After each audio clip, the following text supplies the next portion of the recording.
더불어민주당 이재명 대표가 윤석열 대통령이 야당 원내대표와 만나는 것에 대해서 괴념치 않는다면서 사실상 수용의 뜻을 밝혔습니다. 국민의힘은 또 태영호 최고위원을 둘러싼 논란으로 여전히 계속되고 있는데요. 네, 오늘 두 분과 함께 정치권 소식 짚어보도록 하겠습니다. 윤기찬 국민의힘 법률위 부위원장, 서용주 민주당 상근부 대변인 나오셨습니다. 두 분 안녕하세요. 네. 자, 먼저 대통령과 여야 지도부 간의 만남에 관련된 얘기를 좀 해보겠습니다. 지금 말씀드렸던 것처럼 윤석열 대통령이 최근에 여야 원내대표와 만날 의향이 있다. 그래서 이진복 정무수석을 통해서 사실상 회동 제안을 했었는데 이제 박광원 원내대표가 이제 그랬었죠. 일단 여당 대표를 먼저 만나야 된다고 하면서 고사라기보다는 그게 먼저라는 수순을 얘기했었는데 이에 대해서 이재명 대표가 이렇게 발언을 했네요. 일단 나를 만나지 않고 원내대표 먼저 만나도 된다 이 말을 했는데 이것은 어떤 의미라고 좀 보셨는지부터 좀 들어보겠습니다. 괴념치 않는다, 흔쾌히 승낙하신 것 같지 않아요. 그런데 어쨌든 당내면에서 보면 박광원 원내대표가 공을 던졌잖아요. 예. 당대표부터 먼저 만나야 된다라고. 공을 받은 사람은 대통령실이 아니고 사실은 이재명 대표였던 것 같아요. 근데 당내 입지가 요즘에 이재명 대표가 77%의 득표율로 당대표 될 때 그런 입지하고 달라요. 그러니까 지난 2월 달인가 구속 심사, 국회에서 심사할 때요. 예. 139표로 한 표가 더 많았어요. 사실 예. 가결표가. 그렇기 때문에 그때부터 이제 무너지기 시작해서 박광원 원내대표가 사실은 결선 투표 없이 원내대표가 또 당선됐단 말이에요.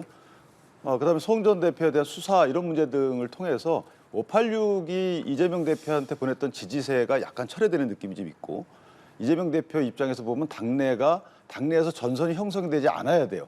그래야지만 본인의 진영의 방패를 계속 쓸 수가 있는 거죠. 예. 근데 당내에서 만약에 분열이 일어나게 되면 당 대표 입장에서 보면 대표의 식무라도 문제지만 본인의 개인적인 이 사법 리스크도 또 부각되는 면이 없지 않아 있어서 저 부분은 흔쾌히 공익적 관점에서 했다기보다는 사실은 어쩔 수 없이 저렇게 했지 않았을까라는 개인적인 생각을 해봅니다. 그러니까 당내 뭔가 좀 자본을 좀 가라앉히기 위한 그런 어떤 전략적 발언이었던 전선을 네. 당내 전선을 일단 정체시키고 그 전선을 이제 대통령실과의 전선을 확대하면서 한일 회담을 통해서 여러 가지 또 외교 이슈가 부각이 될 거 아니겠어요? 네. 그러니까 박광원 원내대표를 통해서 본인이 하고 싶은 말을 또 전달하게 하거나 예. 전선을 확대시키는, 전선을 돌리는 이런 효과적 차원에서 보면 선택을 잘 하신 거죠. 예. 그리고 국가적 차원에서 봐도 선택을 잘 하신 거예요, 사실은. 저렇게 해서 어쨌든 어느 분이든 만나서 여러 가지 협치기를 터야지만 진전이 있는 것이지 지금처럼 서로 다른 말 하게 되면 다른 곳을 예. 향해서 다른 말 하게 되면 국회가 여야가 있을 필요가 전혀 없죠. 라고 윤기천 부위원장이 얘기하셨는데 서영주 부대변인은 어떻게 좀 해석하셨습니까? 디테일하게 분석을 하신 것 같고요. 그냥 있는 현상만 봤으면 좋겠어요. 그러니까 지금 대통령실이 정부 출범한 지 1년이 됐는데도 불구하고 야당 대표를 만나지 않습니다. 이게 현실이에요. 근데 잘하고 있느냐? 잘 못하고 있어요. 그러니까 여야가 만나서 둘이 싸우든 의견이 다르든 만나야 뭐가 생산물이 나올 거 아닙니까? 근데 아예 만나주질 않잖아요. 대통령실에서. 여당도 마찬가지고요. 이게 정말 잘하는 일입니까? 집권 여당이? 그런 의미에서 방미 성과도 있고 한 1년도 돼가니까 만났으면 좋겠다 했는데 박광원 원내대표만 만나겠다라고 대통령실에서 얘기를 해요. 얼마나 황당합니까? 근데 이런 의미에서 박광원 원내대표는 당연히 정치가 ABC가 있습니다. 순서가. 예. 지금 당대표를 만나지도 않고 1년 동안 했는데 본인이 가서 만나면 본인도 곤란하고 당대표도 솔직히 명구할 거 아니에요. 예. 그런 의미에서 이거는 대통령실이 솔직히 말씀드리면 이재명 대표를 2번 죽이는 거예요. 말하자면 솔직히 민망하게 만드는 거 아닙니까? 박광원 원내대표가 오케이를 하지 않았겠지만 예. 그런데 만에 하나 원내대표가 만날 수밖에 없는 상황이 된다면 이재명 대표는 만나기가 더 힘들어져요.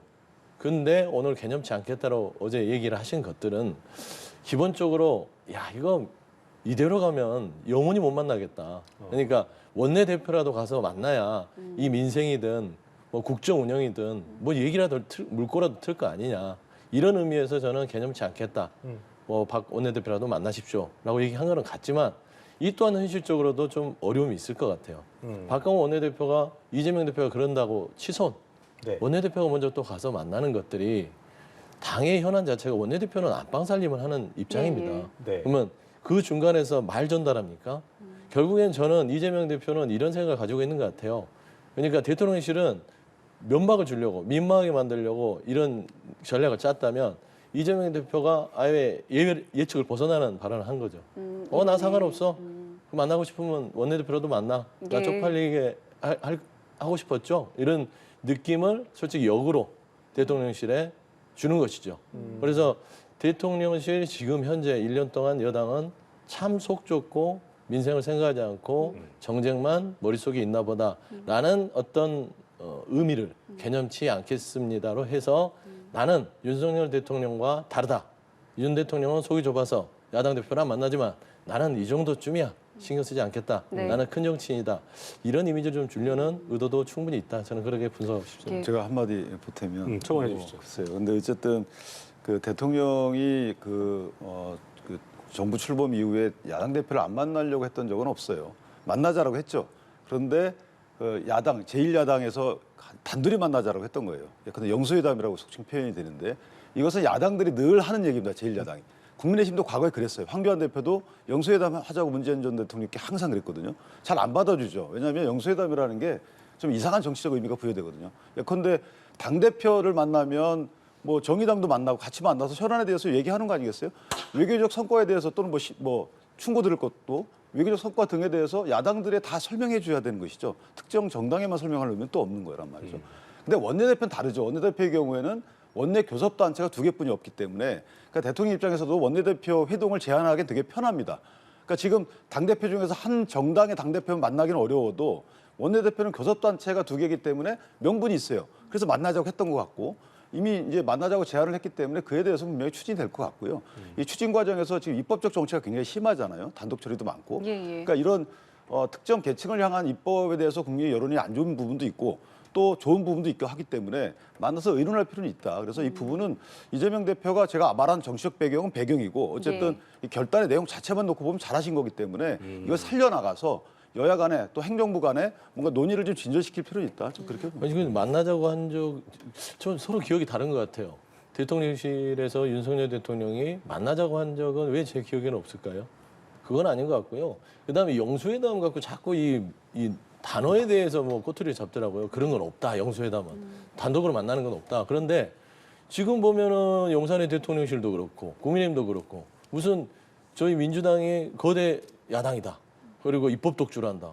그 현실이잖아요. 그럼 더 만나야 되죠. 아쉬운 쪽은 정부 여당입니다. 국정 운영을 위해서 많은 의석을 갖고 있는 야당을 만나는 게 누가 더 먼저 요청을 해야 될까요? 영수회담이든 아니든 간에 만나려고 하면 만나야죠. 예전에 생각해 보십시오. 김대중 대통령이 이회창 당시 총재를 만났을 때 그때 지금 똑같습니다. 여소야대예요. 그때 영수회담 형식으로 해서 만났던 겁니다. 왜? 김대중 대통령이 당선이 됐을 때 이회창 총재한테 그런 얘기를 했어요. 첫 일성이.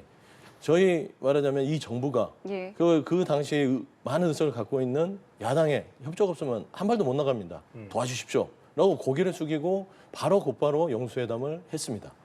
그런 것들이 바로 협치고 국정 운영인 것이에요. 뭐 둘이 만나서 좋은 얘기는 안 했어요. 티키타카 했지만 그럼에도 불구하고 만나서 이야기하고 해야만 지금 말씀하시는 입법 독주가 왜 있겠습니까? 그러게 표현하는. 만나서 얘기하고 논의하고 자꾸 뭔가 이견을 좁혀가다 보면 이런 것들이 줄어드는 거 아니겠어요. 예. 그렇기 때문에 시기는 많이 늦었지만 예. 이런 뭐 박강원 원내대표 얘기하고 그다음 이재명 대표가 개념치 않겠다 이런 얘기가 안 나오게끔 대통령이 지금 이 방송을 보신다면 1초면 결정할 수 있습니다. 자, 내일 만납시다.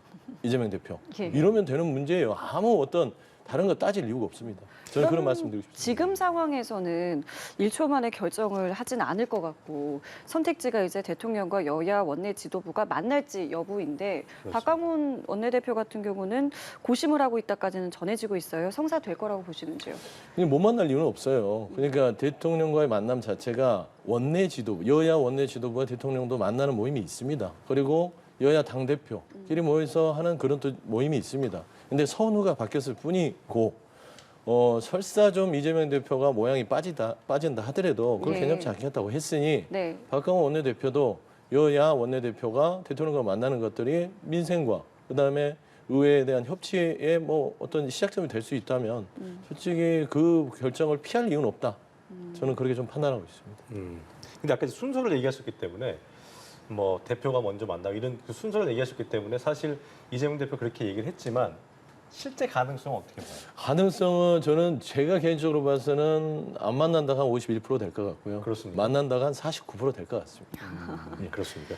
지금 상황에서 사실 뭐 지금 서영주 부대변인의 말을 들어보면 어떤 대통령실에서는 기본적으로 만남 거부에 대한 의도성이 좀 있는 걸로 얘기하셨는데 지금 상황에서 그럼 대통령실이 좀 선택할 수 있는 그러니까 여야 원내대표를 만날 가능성이 지금 여기 50일로 얘기하셨는데 실제 가능성 어떻게 좀 보시는지 들어보겠습니다. 그러니까 입법 독주에 대해서 사실 그걸 방치해서 얻는 정치적 이득은 대통령실 여당이 없어요. 아시다시피 거부권도 행사할 수밖에 없는 상황이 초래되고 그러니까 불통의 대통령 이미지만 부각되는 거라서 그러니까 입법 독주를 막는 것이 정치적 측면에서도 이득을 얻는 거거든요. 그러니까 대통령 입장에서는 못 만날 이유가 없는 것이고 예. 이전에 이재명 그 대표 이전에 민주당 대표께서 안 오신 적도 있어요. 사실은 그때 한덕수 총리의 인준안에 뭐 여러 가지 영향을 준다 해서 안 오신 적도 있고 이정미 정의당 대표는 오셨던 적도 있고 하기 때문에 사실은 여러 정당이 같이 함께하는 것이 더 보기 좋은 거 아니겠어요? 특히 원내 정당이라 그러면 의미가 다 있는 거기 때문에 예. 저는 함께하는 이런 자리를 대통령실이 만들어야 된다라고 보고 그에 대해서 야당도 이에 응해야 된다라고 봅니다. 특히나 뭐 여러 가지 외교적으로 문제 제기를 하고 계신 마당이기 때문에 대통령과 그에 대해서 허심탄회한 얘기도 듣고 뒷얘기도 듣고 하면서 어떤 그 국가의 의사를 합쳐 나가는 만들어가는 이런 절차를 굳이 안 할 이유가 저는 없는 것이고 박강원 원내대표와 이재명 대표 사이에 어떤 위상이 다른지 뭔지 모르겠지만 역할은 달라요 분명히 역할은 다릅니다. 하기 때문에 그 역할에 맞는 그 역할을 하기 위해서 대통령 만나 뵙는 것은 사실은 필요하다고 보고 박강원 원내대표가 안 만날 확률 저는 49%가 돼야지 51%가 되면 안 된다고 생각합니다. 예. 제가 오해가 있을 것 같아요. 잠깐만요. 지금 예. 민주당에서 대통령 만나는 거를 이재명 대표가 나 혼자만 만날 거라고 고집한 거 아닙니다. 아, 예, 예, 그건 예. 오해가 있을 수 있어요. 그냥 여러 당대표, 여야 해서 교섭단체 대표들이 대통령 그렇죠. 만나는 예. 거는 저희도 그거를 그래도 좋다라고 하고 있습니다. 예. 그게 기존 입장이다. 예. 그럼 뭐 의사가 다르지 않기 때문에 저는 이 부분에 대해서는 만약에 그것이 맞다 그러면 그건 사실입니다. 그러면 서로 간에 만나서 설명하고 설명 듣고 물어보고 예, 그렇죠. 대답하고 이런 게 예, 맞다고 그러니까 봅니다. 그 결단은 대통령실이 지금 하셔야 된다라는 그렇죠. 말이죠. 예. 자 그렇다면은 만약에 이제 가정입니다만은 여야 원내대표 지도부의 대통령과의 만남이 만약에 성사가 된다면 사실 지금 국회에서는 뭐 간호법만 해도 당장 대통령의 거부권 행사가 주목될 만큼 굉장히 첨예하게 대립되고 있는 부분들이 많아서요. 그렇습니다. 이런 갈등들을 풀어낼 수 있을 실마리, 그러니까 좀 어떤 현실적인 이야기들까지 오갈 수 있을 거라고 보시는지요? 저는 있다고 보는 것이 지금 간호법의 경우에는 그 이해관계가 상충되는 법안이거든요. 네. 사실은 그 보건의료단체 간의 이해관계 상충되기 때문에 이 이해관계 상충에 따른 정치적 이득을 양 당이 구하기는 어려워요. 길게 가면. 그렇기 때문에 저는 이 부분은 대체 입법을 분명히 할 필요가 있고 그 대체 입법에 대해서 여야와 대통령이 여러 가지 논의를 할 수가 있다. 왜냐하면 대통령은 정부의 입장을 반영하는 거기 때문에 네. 보건복지부 장관이 참석할 수는 없어요. 그렇다면 대통령이 그 대신해서 여러 가지 의견을 낼 수 있고 거기서 어느 정도의 툴을 예컨대 거부권을 행사할 수밖에 없는 상황이고 그렇다면 거부권 행사를 통해서 제2요구 절차, 제2요구는 하지만 제2 절차를 생략한 채 법안 하나 만들자. 이 여야 간의 어떤 협의체를 만들어서 만들어 갑시다. 예. 이런 정도의 합의안 도출은 가능하지 않을까. 저는 박강원 원내대표의 기조를 걸어온 여러 가지 길을 보면 예. 가능한 수준의 아니라고 생각을 합니다. 그래서 그런 절차를 한번 기대해 볼 수 있지 않겠느냐라는 생각을 합니다. 서영주 부대변인은 만약에 만남이 이루어지게 된다면 네. 어떤 뭐 주제들이 좀 논의가 돼야 되고 필요성이 있다고 보시는지 들어보겠습니다. 저는 첫 번째는 여야 대표와 대통령이 만나는 그 모임의 정례화. 그러니까 이제 정례화. 협치의 기본은 만남이거든요. 예. 그러니까 처음 만나서 뭐 그런 게 다 물꼬가 터질 거라고 저는 생각하지 않아요. 물론 이제 그런 뭐 법적인 거부권을 행사해야 되는 그런 현안적인 법에 대해서는 논의는 할 수 있겠지만 저는 첫 번째 제일 논의하는 거는 우리 자주 만납시다. 지금까지 너무 우리가 등 돌리고 서로 다르다 해서 전쟁하듯이 살 수는 없지 않냐. 이 얘기가 주가 될 것이어서 어떤 정례화를 통해서 민생을 논의하자. 그게 첫 번째 아마 큰 포인트가 될 것 같고 두 번째 간호법 부분도 그렇지만 저는 솔직히 간호법이나 지금 뭐 입법 독주라고 얘기하는데 이 자체도요. 결국엔 대통령실에서 거부권이라는 걸 미리 던져놓기 때문에 국민의힘에서요. 이 의회 내에서 협의를 안 합니다. 그러니까 그 상임위 내에서도 간호법 자체 뭐 말하자면 표결할 때도 우리가 단독으로 하게 되잖아요.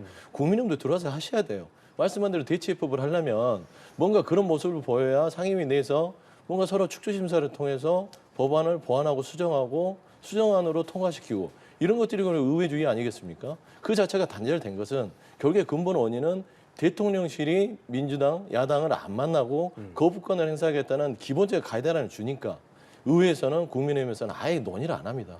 그러다 보니까 이거는 민생 입법인데 양국법이나 간호법 같은 경우는 특히 간호사법 같은 경우는요. 윤석열 대통령이 대선 후보 시절에 지난해 1월일 거예요. 그 간호사들한테 저를 믿어주십시오라고 했던 영상이 존재합니다.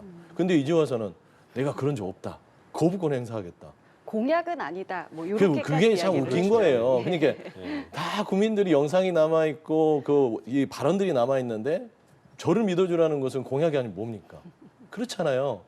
이런 입장 변화들을 정말로 끝까지 취지를 계속 고집한다면 불통, 고집스러운 대통령으로 남아 있을 수밖에 없기 때문에 그 완충 장치를 누가 해야 되냐면 김기현 대표, 국민의힘, 그러니까 집권 여당에서 그 장치를 해줘야 되는데 지금 집권 여당이 대통령 눈치만 보니까 거부권 행사하신다네. 아 그럼 이거 논의하면 안 되겠다. 하고 아예 그냥 논의장에서 빠져버리는 거예요. 그러다 보니까 자꾸 의회에서 다수당인 민주당이 혼자서 외롭게 본회의에서 의결을 해서 올릴 수밖에 없는 그런 안타까운 상황이다. 라는 점 좀 설명드릴 수밖에 없습니다. 근데 저게 앞뒤가 바뀐 거예요. 왜냐하면 간호법이 아시다시피 2021년도 그때 지금 의석구조하고 똑같아요. 2021년도 3월 달에 간호법이 처음 발의가 된 거예요. 그때부터 아무런 논의가 없었어요. 국민의힘이 논의할 수 한다고 해서 되는 게 아니에요. 의석수사 아시잖아요, 이거. 그러니까 2021년도 3월 달에 발의된 법안을 그때 문재인 정부였죠. 의석수 똑같았고. 전혀 논의 안 하고 딱 갑자기 이렇게 된 거고 또 하나는 서정수 국민의힘 의원이 또 입법안을 또 낸 게 있어요. 그래서 3개인가 4개인가의 법안이 올라갔다가 그 소위에서 논의 과정을 거쳐가지고 단일안이 나왔는데 수정안이 나왔는데 거기에 서정수 의원이 얘기한 거는 반영이 안 된 거죠. 그렇기 때문에 뒤늦게 저 얘기하게 된 거고 또 하나 대통령의 공약 부분은 간호사의 처우 개선 측면에 중점이 있는 것이지 이 직역 간의 충돌 부분을 이걸 밀어붙이겠다라고 했던 건 아니기 때문에 설령 공약 내용이 그 있다 하더라도 만약 공약을 하고 나서 그다음에 보니까 다른 이해단체들이 반발을 해요. 그럼 이해 조정을 해야 될 거 아니에요. 국회나 대통령은. 그런 차원에서 이것을 뭐 고집스럽게 옛날 어떤 말 했는데 이걸 밀고 나가자 이런 측면으로 접근할 것이 아니고 그 법안이 공개된 이후에 쟁점화된 이후에 보니까 뭐 간호사 조무사 단체도 들고 일어나고 의사 단체도 들고 일어나고 이게 간호보건의료 체계가 전부 다 참전을 했단 말이에요. 그렇다면 여기서 정치권이 해야 될 일은 뭐냐? 조금씩들 양보해서 중재를 만들어내든가 이런 숙고의 과정을 거쳐야 되는 것이 정치권의 의무라고 보기 때문에 여기서 니네 입장이 뭔지 이런 걸 따질 게 아니고 어떻게 해왔는지 이런 거 따질 게 아니고 이제 어떻게 할 것인지에 따진다면 이미 이전에 했던 그 법안들 이런 쟁점되기 전에 그 이해관계 단체들이 들고 일어나기 전에 있었던 법안은 사실 효과가 없는 거거든요. 그렇다면 다시 재논의할 필요가 있다. 저희는 그렇게 보는 거죠. 아니, 그러니까 네. 좋은 말씀하셨다니까요. 근데 뭘 만나야 논의를 할 거 아니에요. 좀 알겠습니다. 만나자는 소리예요. 만나야 이제 얘기를 만날 하죠. 거예요. 예. 아니 그러니까 그게 앞뒤가 바뀐 게 제가 아니라 그 말씀하신 윤 변호사님처럼 앞뒤가 바뀌었잖아요. 만나지 않으니까 이걸 논의할 수가 없어요. 예, 근데 그렇기 때문에 만나는 것은 예, 상대방의 의견을 들어주기 위해서 만나는 거잖아요. 그렇죠. 대통령이 만난다고 쳐요. 원내대표들을 만났는데 대통령이 아무것도 안 들어줘. 그럼 만나면 의미가 없잖아요. 역대 계속 여야 만나야죠. 협의체도 상설협의체를 만들자고 문재인 네, 대통령 그때 네, 다 합의되고 안 됐잖아요. 네. 그게 뭐냐면 지금도 마찬가지로 여야 원내대표나 여야 국회의원들이 만난다 하면 다수당인 야당이 조금은 소수당이 여당의 말을 들어주고 이것도 마찬가지예요. 대통령이 야당의 말씀을 들어주는 데 의미가 있는 거잖아요. 만나야 그런 식의- 들어주죠. 그러니까 앞으로 만나는데 아니, 그러니까 지금 중요한 게- 여야도 그렇게 가야 된다는 거죠. 아니 그러니까 중요한 알겠습니다. 것은 만나야 뭐를 뭐 손바닥도 마주쳐야 그렇기 소리가 때문에 저희가 나는데 지금 그렇죠. 안 만나니까 아무것도 안 된다 그 얘기예요. 만날 것인지 만나는 것에 대해서 이제 만나기 전에 서로 간에 좀 어느 정도 협의에 대한 의지와 여지가 있는지에 대해서 두 분께서 계속 말씀을 해주셨는데 저희가 앞으로 어떻게 되는지 지켜보도록 하겠고요. 네. 국회 이야기 좀 해보겠습니다. 국민의힘이 이제 매주 2번 최고위를 열죠. 근데 어저께 최고위를 열지 않았습니다. 그렇습니다. 일단은 뭐 표면적으로 이유는 이제 외부 활동이 있었다라고는 하지만 지금 이제 뭐 이제 최고위원 2명의 어떤 이제 징계안과 관련해서 열지 않은 것이 아니냐라는 이제 추측성 이야기들이 있고 뭐 일부 보도에 따르면은 지금 상황이 좀 정리되지 않으면 당분간은 열지 않을 것이다 뭐 이런 보도도 있기는 합니다. 일단은 지금의 상황을 좀 어떻게 보시는지 어제 최고위는 왜 열지 않았을까요? 그래서 뭐 김기현 대표가 밝힌 바에 따르면 그런 거잖아요. 예, 본인 예. 일정도 좀 빡빡하고 그다음에 어린이 그 공원 개장 행사 때문에 최고위 구성원들 일부가 거의 가 있다 이런 지금 얘기를 하죠. 네. 뭐 저는 그걸 일단 믿습니다. 네. 만약에 다른 의도가 있다면 네. 그 징계 대상 의원들이 나와서 윤리위에 비공개로 해야 할 본인의 소명 절차, 구명 절차를 최고위 과정에서 공개 발언식으로 하게 되면 그 징계를 하는 이유가 본인들의 이전의 발언, 그 발언들이 문제가 있어서 징계를 하는 건데 그 이전의 발언들을 옹호하는 구명의 발언을 또 하게 되면 예. 그걸 듣는 국민들 입장에서 보면 이 여론이 악화될 거 아니겠어요? 그러니까 예. 징계를 여는 목적에 안 맞을 수가 있어요. 그러니까 비공개로 당신들은 윤리위원회에 가서 비공개 소명이나 구명을 하는 것이 맞지 여기서 이전 했던 발언들을 옹호하는 발언을 또 하게 되면 국민들 여론 악화에 좀 더 일조하지 않을까라는 그런 걱정이 있지 않았을까라고 개인적으로 생각을 합니다. 이제 당장 이제 오는 8일에 이제 징계 수위도 이제 결정이 될 것이고 당 분위기도 좀 분분하다 이런 이야기가 있어요. 좀 중징계를 내려야 한다라는 이야기도 있고 어떤 결론 좀 예상하고 계세요? 그래서 이게 징계 절차라는 게 대심 구조가 아니라서 그러니까 의원들의 말을 듣고 물어보고 그런 절차가 길질 않거든요. 예. 이제 아시겠지만 그러다 보니까 이 정당이라는 게 여론을 먹고 사는 그 기관이기 때문에 여론을 의식할 수밖에 없고 지금 여론이 악화되는 측면에서 태영호 의원의 경우에는 또 그 여론 악화에 본인이 크게 개의치 않고 마이웨이 하겠다 이런 식의 또 발언을 하고 계시기 때문에 네. 징계 수위가 점점 높아지는 단계가 아닐까 저는 그런 생각이 들어서 중징계가 좀 불가피한 측면이 없지 않아 있어요. 물론 발언에서 본인이 소신이라고 얘기를 하고 있지만 예. 그 본인의 정치인이라는 것은 국민을 설득해서 국민을 이끌고 가는 직업이기 때문에 본인의 소신과 그에 반응하는 국민의 반응과는 좀 다른 측면이 없지 않아 있습니다. 그래서 중징계가 예상이 되고요. 다만 8일 날 다 결론이 나지 않을 수는 있다고 봐요. 그러니까 김재현 의원의 경우에는 8일 날 결론이 날 가능성이 크고 네.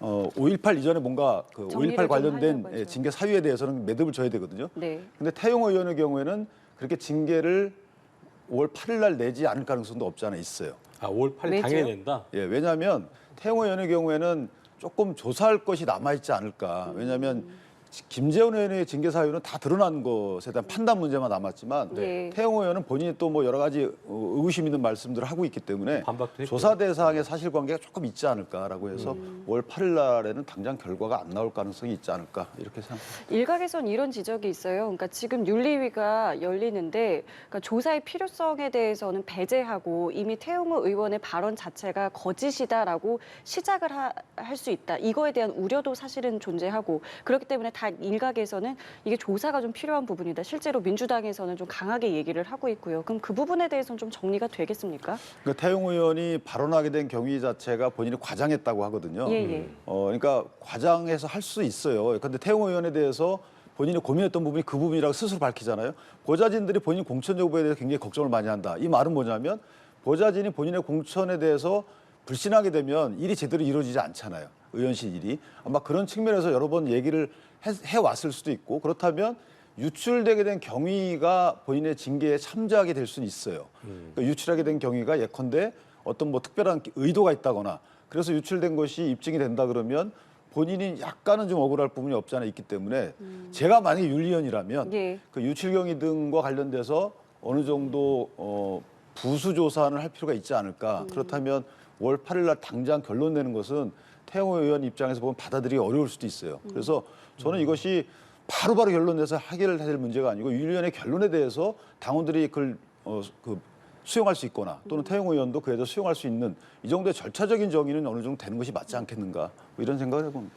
자, 상대당 입장에서 태영호 최고위원 최근 뭐 그런 논란에 대해서 뭐 굴복하지 않겠다. 강한 반박 의견을 내기도 했는데 당내에선 또 이제 뭐 손절이 시작됐다는 분석도 나오고 있고요. 상대당 입장에서 어떻게 좀 바라보셨습니까? 그러니까 이거 뭐 보면은 주변의 현상들을 보면은 그 지금 일어나는 일들을 알 수 있습니다. 지금 태영호 의원 자체가 되게 본인이 정면 돌파를 하고 그다음에 보좌진한테 했던 말들이 그게 거짓이고 허황됐고 과장을 한 것뿐이다. 예. 라고 하지만 생각해 보면 태영호 의원이 책임질 일인가요?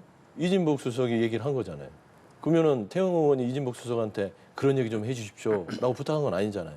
제가 이런 발언을 통해서 뭐 공천에 영향을 미칠 수 있는 이런 좋은 발언들을 해서 대통령한테 잘 보이겠습니다. 라는 말을 이진복 수석이 안 했다고는 하지만 그런 얘기들을 어떻게 머릿속에서 창작 소설을 써서 얘기를 했겠습니까? 저는 그건 아니라고 봅니다. 합리적 의심을 통해서. 예. 그래서 아닌된 굴뚝의 연기가 나지 절대 않는 나지 않죠. 그러니까 이 부분은 뭐냐면 아주 단순한 논리입니다. 왜 태영호 의원을 보니까 김병민 최고위원도 그렇고 그다음에 김기현 대표도 그렇고 갑자기 손절을 하더라고요. 꼬리 자르기입니다. 태영호 의원에서 그걸 끝내지 않으면 이진복 수석까지 넘어가잖아요. 여기서 끝나지 않습니다. 대통령까지 갑니다. 그렇기 때문에 국민의힘은 무조건적으로 태영호 의원을 여기에서 선절을 해야 되는데 지금 태영호 의원이 되게 세게 얘기를 합니다. 나는 내 길을 가겠다. 예. 나는 잘못한 거 없다. 예. 억울하다. 이렇게 하는데 결국에는 이게 이 국민의힘의 딜레마일 거예요. 솔직히 경징계를 해야겠죠. 김재원 최고 수석이잖아요. 수석 최고위원. 그다음에 태영호 최고위원인데 이 두 명이 이빨이 빠지듯이 있는 집권 여당의 최고위원 모습들 국민들이 보면 얼마나 허탈하시겠습니까? 그래서 결국에는 딜레마긴 한데요. 저는 김재원 최고와 태영호 최고 둘이 있을 때는 8일 날 가장 먼저 처리해야 될 분은 태영호 의원일 것이다. 국민의힘에서는. 저는 그렇게 좀 판단을 하고 있고요. 예. 태영호 의원은 저런 식의 태도는 정치인으로서 그리고 여야를 떠나서 본인의 잘못을 인정해야지 녹취록 앞에 좀 겸허한 모습을 보여줬으면 좋겠다라는 좀 말씀드립니다. 근데 저희가 다 유추잖아요. 유추고 추측이잖아요. 이진복 수석이 어떤 말을 했을 것이다. 합리적 의심이라고. 그렇죠. 그런데 이걸 다 한번 맹점이 좀 있어요. 그 지금 말씀하신 이 꼬리 자르기에는 이게 꼬리 자르기는 태영호 의원이 예컨대 징계 절차 회부하지 않거나 김기현 대표가 추가 징계 병합 심사를 요청했잖아요. 예. 그러니까 태영호 의원이 만약에 본인이 그냥 덮어쓰고 가겠다 이진복 수석이 그렇게 얘기했는데 그럼 저렇게 징계 절차에 회부하지 않죠. 그리고 강하게 이렇게 압박을 할 수가 없죠. 그게 여론전이죠. 그렇게 되면은 그게 여론전. 태영호 의원이 반발해서 또 만약에 진실이 있다고 쳐요. 그 말씀하신 그런 배경하에. 그럼 당연히 태영호 의원이 반발해서 나 그럼 다 얘기할래. 이럴 수 있는 상황을 애써 만들겠어요? 그때는 조심스럽게 토닥이겠죠. 그러니까 저는 그런 김기현 대표의 추가 징계 병합심사 요청이나 기타 여러 가지 지도부의 말들로 볼 때 이진복 수석이 그런 취지의 말을 하지 않았을 것으로 확신하기 때문에 그렇게 할 수 있는 거예요. 그렇지 않으면 저렇게 할 수가 없거든요. 그래서 민주당에서 추측이잖아요. 지금 운영위를 그럼 하자라고 네. 하는 것에 그럼 동의를 하십니까? 아니 운영위를 할 이유가 없죠. 왜냐하면 그렇게 하지 않았다고 그러잖아요. 예컨대 이진복 수석이 그렇게 했다고 태영호 의원이 말하면 운영위 해야 되겠죠. 그런데 일단 대화 당사자끼리 중에 둘 다 그렇게 안 했다 그래요. 녹취록도 없는 상황이고. 그럼 검찰 수사를 왜 합니까? 다 안 했다고. 아 그건 수사 단서가 있으니까. 이거 수사 단서가 똑같잖아요. 있으니까. 이것도 똑같습니다. 대상이 아니죠. 있습니다. 검찰 수사가 누군가는 되려면 거짓말을 하기 때문에 수사 대상은 아니지만 국회에서 운영위를 통해서 밝혀야죠. 아니. 그런 논리가 자, 어떻게 맞아요? 자, 그게 만약 아니라고 하지 되려면요. 뭐 아니들 태영호 본인이 아니라고 의원이 하지 않습니까? 짧게 거짓말한다는 하나씩 또 듣겠습니다. 다른 단서가 예. 나와야 돼요. 예컨대 태영호 의원이 그렇게 아니라 그랬어요. 그런데 그 아니란 말을 믿을 수 없는 또 다른 단서가 나와야지만 이것이 문제가 되는 것이지. 지금 아니라 그랬는데 그 아니라는 것을 믿을 수 없는 단서가 없잖아요. 그냥 합리적인 의심이잖아요. 그 합리성 자체가 없는 거예요. 그런데 뭘 합니까? 아니, 이 수사는 그렇게 하지 않아요. 네, 제가 말씀 좀 예, 드려도 될까요? 여기까지만 네, 여기까지만 듣겠습니다. 할게요. 예. 이진복 수석 정무수석이 와서 태영호를 만났어요. 이런 행위로 존재합니다. 그런데 중요한 건 이진복 수석이 나는 그런 말 한 적 없다라고 부인을 하고 있는 겁니다. 그런 의미에서 아니라고 하면 끝입니까? 그런 거예요. 그런 차원에서 운영위를 열어서 그러면 이진복 수석이 어떤 경위로 해서 방문을 하게 됐고 태영호 의원한테 이런 말을 했는지 질의를 통해서 주고받다 보면 그 진실성이 밝혀질 수 있기 때문에 운영위는 해야죠. 피하는 자체가 더 의심스럽다. 저는 그런 말씀드립니다. 알겠습니다. 자, 시간이 얼마 남지 않아서 예. 짧게 좀 질문을 드려보겠습니다. 이제 기시다 총리가 우리나라를 이제 방문하게 됩니다. 뭐 여러 가지 이제 의제들이 올라갈 텐데 보도에 따르면 이제 후쿠시마 오염수와 관련된 부분도 이야기가 될 것 같고 또 하나 이제 최대 관심사 가운데 하나가 식민지배에 관한 이제 반성이 담긴 김대중 오부치 선언을 계승하는 뜻을 밝힐 것이다라는 이제 관측이 담긴 보도도 나오고 있는데요. 두 분께서는 이번 기시다 총리의 방한에 대해서 어떤 의미를 갖고 계신지 짧게 한 번씩 듣겠습니다. 그래서 저는 기시다 총리가 어쨌든 선거에서 좋은 결과를 얻고 왔잖아요. 물론 일본 내 우익의 눈치를 봐야 되는 정치적 여건은 있지만 어쨌든 미국과의 대관계에서 보면 우리나라의 의사를 무시하기 어렵단 말이죠. 또 국민적 정서도 또 무시하기 어렵고 그렇다면 기시다 총리가 오부치선을 계승한다라는 이런 단순한 발언보다는 그 오부치선의 내용까지도 인용하는 정도의 입장 표명은 반드시 해야 된다. 그래야지만 국민적 정서가 뒷받침된 한일 관계의 지속성이 보장이 된다. 이런 취지에서 그런 걸 기대하고 있습니다. 내용의 구체성에 대한 얘기해 주셨는데 어떤 얘기가 좀 나와야 되고 물론 공동선언은 없다고 했는데 어떤 얘기가 좀 다뤄줘야 된다 보시는지. 일단은 좀 때는 이미 늦었다고 봅니다. 사과나 시기가 이런 과거사 부분들에 있어서는 윤석열 대통령이 갔을 때 그때 공동선언 비슷한 형식으로 했어야 된다고 저는 보는데 또 이제 오신다니까 기시다 총리께서는 솔직히 후쿠시마 오염수 방류뿐만 아니라 수산물 이런 부분들을 해결하고 싶을 거예요. 근데 김대중 오부치 선언은 기본적인 배경에는 사과입니다. 진정하리. 근데 저는 그 자체도요. 조금 화가 나는 게 저희가 왜 일본한테 사과를 구걸해야 되죠? 라는 생각이 듭니다. 사과는 본인들이 마음에서 우러나서 해야 되는 것이에요. 근데 방문했는데 사과 좀 해주십시오. 좀 이런 꼴이거든요. 이건 참 옳지 않지만 그럼에도 불구하고 이런 부분에서 만약 기시다 총리가 대한민국을 존중하고 정말 우리가 갔고 왔고 셔틀외교에 대한 진정성이 있다면 우리가 얘기하기 전에 미리 준비해 와서 아니면 출발하기 전에 이런 선언들을 통해서 좀 대한민국에 대한 존경의 마음, 사과의 마음을 전달하는 게 우선이지 않냐. 좀 그렇게 평가하고 싶습니다. 알겠습니다. 자, 지금까지 정치권 이슈들 윤기찬 국민의힘 법률위 부위원장 그리고 서용주 더불어민주당 상근 부대변인 두 분과 함께 이야기 나눠봤습니다. 오늘 말씀 고맙습니다. 고맙습니다.